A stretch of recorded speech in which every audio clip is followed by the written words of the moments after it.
Sveiki, merūnai. Labą dieną. Atvykome po daugiau kaip metų pasižiūrėti, kaip gyvena mūsų akmuo, ne tik kavos išgerti. Gyvena. Viskas gerai, žinokit. Neturiu kažkokių tokių intensyvių pastebėjimų. Praktikoje labai daug naudojam, maisto labai daug gaminam, svečių nemažai turim, tikrai per pastarąjį, nežinau, per pusmetį, ypatingai to šiltojų periodo. Tai vasarą tai dirbo visi stalviršiai ir senelis 110%.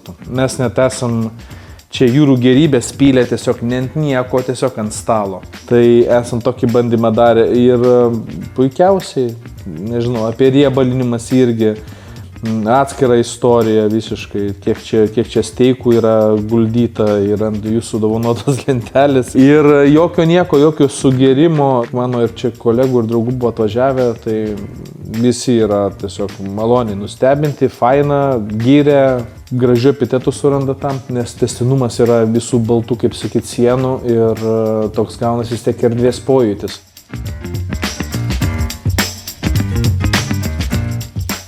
Praktiškumas yra labai didelis, kas man buvo vienas svarbiausių prioritetų, kad ir kainos, ir kokybės, ir praktiškumo santykis būtų kiek įmanoma tolygus. Ir jis iš tikrųjų save pateisino 100%.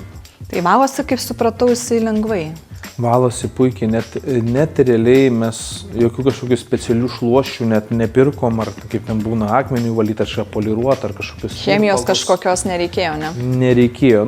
Norisi nuriebalinti, dėl to, kad pats paviršius normalu, kad riebalas lieka. Tai tu tiesiog truputėlį langų valiklio ir viskas. Ir nieko nereikia, kaip plytelė paprasta, ar langas valosi, taip ir stalviršis. Sakau, labiausiai stebina, kad jisai negeria nieko. Tai nes dažniausiai ten ir granito stalviršiai būna, ar kokie tai marmuriniai ypatingai, kiek girdėjau tų legendų.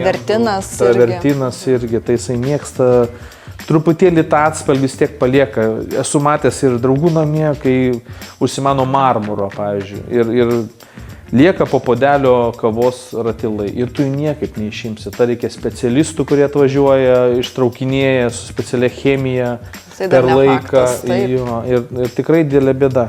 Žinai, jeigu žinočiau techninės savybės, tai girčiau jas, nes nežinau, kas tai išrado, kas tai sugalvojo, bet yra kosmonautika iš tikrųjų.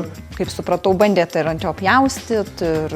Visko bandėm ir juokėsi čia iš manęs ir tą testą mes su peilio kitą pusę darėm, paišėm čia, su aliumu paišėm, su šaukštelio kampu ir sako, viskas. Ir su kempinėlė pavaliau.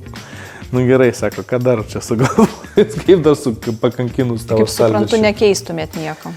Ne, greičiausiai ir dar yra planų ateityje nekilnojamo turto įsigyti ir ten reikės irgi virtuvės, tai aš jau žinau, kas ten bus, jau žinau, kokie bus stalviršiai, nes, kai praktikai panaudojai, jau nebesinori nieko kito.